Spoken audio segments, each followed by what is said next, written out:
कि इनका केवल काम है दूसरे राज्यों में सरकारों को तोड़ना, कमल छाप साबुन से नहा लेता, इनका केवल इतना काम है। तो कर दीजिए ना एक्सपोज। आपको रोका किसने है? आप तो छोटी छोटी बात पे बड़े बड़े लोगों को एक्सपोज करते आए हैं ना। तो वो समन भाजपा के कार्यालय में टाइप होता है, क्योंकि अरविंद केजरीवाल जी से मोदी जी को डर लगता है कि आम आदमी पार्टी के विधायक हो चाहे कार्यकर्ता हो, ना वो बिकते हैं ना वो टूटते हैं। वो तो मजबूती के साथ अपने नेता अरविंद केजरीवाल जी के साथ खड़े हैं कि जो गजनी स्टाइल होता है ना, गजनी सब कुछ भूल जाते हैं, ये बिल्कुल गजनी बन जाते हैं, कुछ याद नहीं रहता उसके बाद। क्योंकि देश में कानून सबके लिए बराबर है, चाहे कोई नीचे तबके का आदमी हो, चाहे कोई मुख्यमंत्री हो, चाहे देश का प्रधानमंत्री हो। हमारे आदरणीय मुख्यमंत्री श्री केजरीवाल जी बहुत ही खास आदमी बन गए हैं, वीवीआईपी सिंड्रोम से ग्रसित हो गए हैं। प्राची जी, ये तो जांच में पता चलेगा ना कि आप कट्टर ईमानदार हैं, तो जाइए दूध का दूध और पानी का पानी हो। ईडी को ये कह सकता है इतनी उद्दंडता से कि मैं नहीं आऊंगा। 200 सीटों पर आम आदमी पार्टी ने अपने प्रत्याशी उतारे थे, अपने उम्मीदवार उतारे थे, एक पर भी अपना खाता भी नहीं खोल पाई। यहां तक कि जनता जनार्दन ने नोटा को ज्यादा प्रेफर करा बजाय आम आदमी पार्टी के। दोस्तों नमस्कार, स्वागत है आप सभी का। आप देख रहे हैं एसके डिबेट। दिल्ली के तथाकथित शराब घोटाले की सच्चाई जानने के लिए ईडी बार बार अरविंद केजरीवाल को बुला रही है। ईडी ने अरविंद केजरीवाल को 5वीं बार समन भेजा, लेकिन अरविंद केजरीवाल इस बार भी ईडी के सामने पेश नहीं हुए। आम आदमी पार्टी का कहना है कि पहले ईडी हमारे सवालों के जवाब दे। आम आदमी पार्टी का कहना है कि ईडी अरविंद केजरीवाल को किस हैसियत से बुला रही है, एक्यूज के तौर पर बुला रही है, गवाह के तौर पर बुला रही है, या मुख्यमंत्री के तौर पर बुला रही है। आम आदमी पार्टी का कहना है कि जब तक ईडी हमारे इन सवालों के जवाब नहीं देगी तब तक अरविंद केजरीवाल ईडी के सामने पेश नहीं होंगे। दोस्तों, ये वही आम आदमी पार्टी है जो कल तक बोलती थी कि आरोप लगते ही इस्तीफा होना चाहिए। दूसरी तरफ झारखंड के मुख्यमंत्री हेमंत सोरेन को ईडी ने गिरफ्तार कर लिया है। उनकी गिरफ्तारी के बाद उनके खिलाफ जांच एजेंसियों को कई सबूत भी मिले हैं, लेकिन विपक्ष लगातार आरोप लगा रहा है कि जांच एजेंसियों का मिसयूज किया जा रहा है। दोस्तों, विपक्ष मोदी सरकार पर लोकतंत्र को खत्म करने के आरोप भी लगातार लगा रहा है। आज की डिबेट इन तमाम मुद्दों पर होने वाली है। बीजेपी की तरफ से बांसुरी स्वराज हैं और कुलदीप कुमार आम आदमी पार्टी की तरफ से हैं। दोस्तों, वीडियो बहुत शानदार होने वाली है। आपसे अनुरोध है वीडियो को अंत तक जरूर देखें। वीडियो पसंद आए तो लाइक करें, शेयर करें, कमेंट करें और मेरे चैनल को सब्सक्राइब करें। चलो दोस्तों, मेन डिबेट स्टार्ट करते हैं। चलिए शुरू करते हैं। देखिए, अभी मैं आपको एक वीडियो दिखा दूंगा जो इन्होंने कहा कि वो डायरी थी। अभी अमित शाह जी ने कुछ ही दिन पहले क्या कहा था, आपको याद होगा? जिंदगी में हम नीतीश कुमार जी के साथ समझौता नहीं करेंगे, ये मैं विश्वास दिलाता हूं। क्या हुआ उस विश्वास का?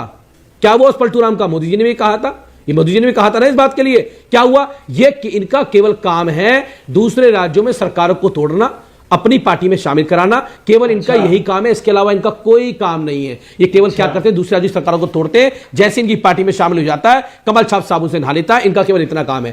कैसे कैसे लोग रहते हैं यार यहाँ पर। एक मिनट रुकिए, आप जब सब जानते हैं, आपको ये भी पता है कब गिरफ्तारी होगी, आप ये जानते हैं ईडी जो है बीजेपी के दफ्तर से चल रही है, आप ये भी जानते हैं संविधान सबसे बड़ा है, आप जानते हैं बीजेपी जो है साजिश कर रही है अरविंद केजरीवाल के खिलाफ। तो कर दीजिए ना एक्सपोज। आपको रोका किसने है? आप तो छोटी छोटी बात पे बड़े बड़े लोगों को एक्सपोज करते आए हैं ना, तो करिए ना इनको एक्सपोज। जाइए ईडी के सामने, बताइए कि मैं तो भाई पाक साफ हूं, मैं कट्टर ईमानदार हूं। या फिर ईडी गलत कर रही है तो जाइए कोर्ट में दीजिए चुनौती, बोलिए कि भाई ईडी जो कर रही है वो गैर कानूनी है, हम नहीं जाएंगे।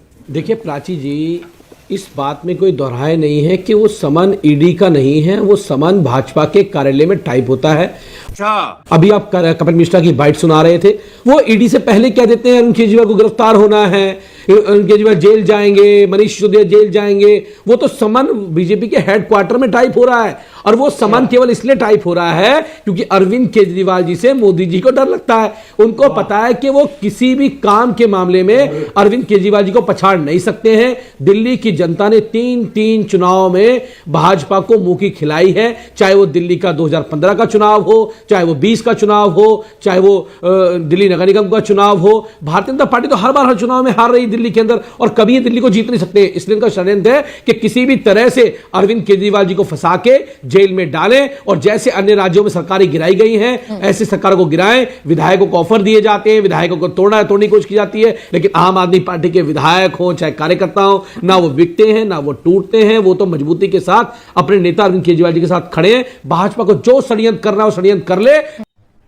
अरे कहना क्या चाहते हो? जैसे ही भाजपा के कोई दूसरी पार्टी का व्यक्ति भाजपा को ज्वाइन करता है तो इनको ईडी और सीबीआई और साथ में इनके मोदी जी की जो गजनी स्टाइल होता है ना, गजनी, सब कुछ भूल जाते हैं। ये बिल्कुल गजनी बन जाते हैं, इन्हें कुछ याद नहीं रहता उसके बाद, क्योंकि इनको वो भाजपा में शामिल हो गए, वो कमल छाप साबुन में जैसे ना लेते हैं वो सब बिल्कुल बहुत शानदार हो जाते हैं। अभी अगर मनीष सिसोदिया, संजय सिंह भी अगर भाजपा ज्वाइन कर लेंगे तो वो बिल्कुल जेल से बाहर आ जाएंगे कल ही, लेकिन जब तक वो नहीं करेंगे तब तक नहीं आएंगे। आप सवाल भी करें, आप जवाब भी मिलेगा आपको, लेकिन आप कानूनी तौर पर समन भेजिए ना। आप दूसरी बात आपने कहा वो आम आदमी पार्टी के मुखिया है या मुख्यमंत्री है, विषय वो नहीं है। विषय यह है कि आप उनको किस लिए बुला रहे हो, एक मुखिया के तौर पे आम आदमी पार्टी के राष्ट्रीय संयोजक के तौर पर बुला रहे हो या उनका इन्वॉल्वमेंट मुख्यमंत्री के तौर पे। हम केवल इतना पूछ रहे हैं, ये नहीं बोल रहे कि मुख्यमंत्री है तो आप उनको छोड़ दीजिए। देश में कानून सबके लिए बराबर है, चाहे कोई नीचे तबके का आदमी हो, चाहे कोई मुख्यमंत्री हो, चाहे देश का प्रधानमंत्री हो।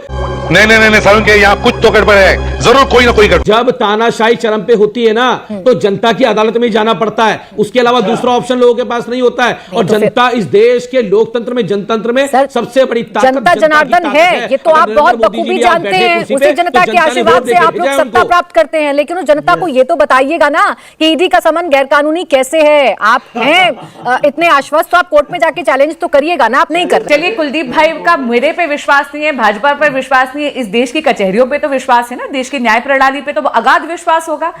कोई भी सबूत नहीं है जो ये दिखाता है कि ईडी का राजनीतिकरण हुआ है, यानी ईडी एक इंडिपेंडेंट एजेंसी है जो केवल अपना काम कर रही है। दूसरा, प्राइमा फेसी एविडेंस आम आदमी पार्टी के लीडर्स के खिलाफ शराब घोटाले में इस्टेब्लिश हो गई है और इसीलिए जांच आवश्यक है।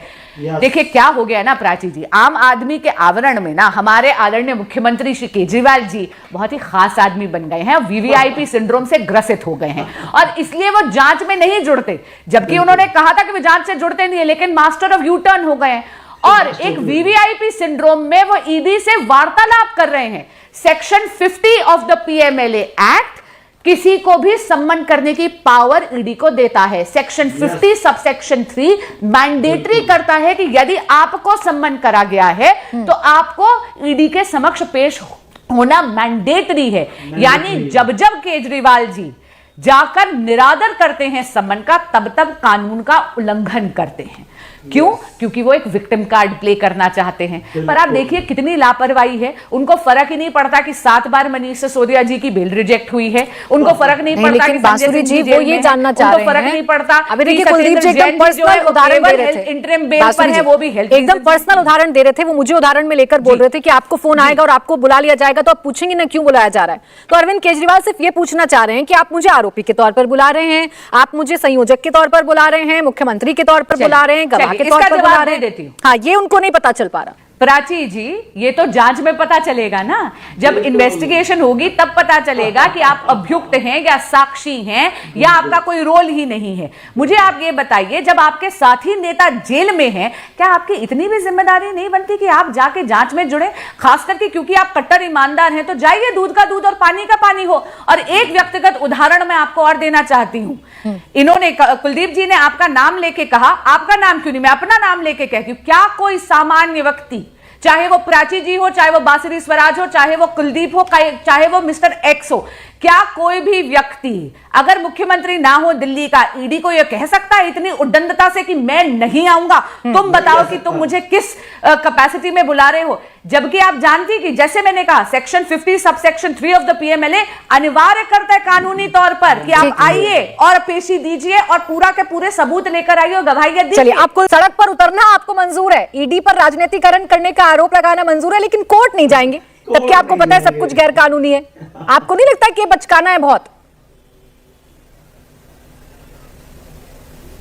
अबे जल्दी बोल, कल सुबह पनवेल निकलना है। कुलदीप जी, नहीं, मुझे तो लगता है निश्चित रूप से जो जनता कहेगी, जनता की अदालत में जाएंगे। हम लोग जा रहे हैं, जनता की अदालत में जा रहे हैं, बिल्कुल रोज जा रहे हैं। जनता के हम जाके बताया उन्हें, आज जनता जान गई है, ईडी और सीबीआई के चेहरे को समझ चुकी है। मैं तो कह रहा हूं चुनाव में भी चुनाव होने वाले दिल्ली के अंदर, फिर चुनाव होंगे, जनता को बताना है कि ईडी जो है वो गलत कर रही है। दिल्ली के अंदर क्यों ना माना जाए, ये राजनीतिकरण है आपकी तरफ से भी, आप भी फायदा उठाने की कोशिश कर रहे हैं। मैं सवाल का जवाब, पता है बांसुरी स्वराज जी, गंभीर आरोप आप पर यह है कि एक तो आप केजरीवाल जी से डरे हुए हैं, आप जानते हैं कि दिल्ली की जनता केजरीवाल के काम को पसंद करती है, इसलिए आप उन्हें जेल में डालना चाहते हैं। 2024 के चुनावों को भी आप प्रभावित करना चाहते हैं। जी, मैं इसमें आपको ये कहना चाहूंगी, मैंने अभी बताया कि हाल ही के विधानसभा चुनावों में भाजपा को बहुत प्रचंड जीत मिली है। इस देश की जनता जनार्दन मोदी जी की लोकप्रियता और मोदी जी की विकास की नीतियों के कारण भाजपा के साथ है।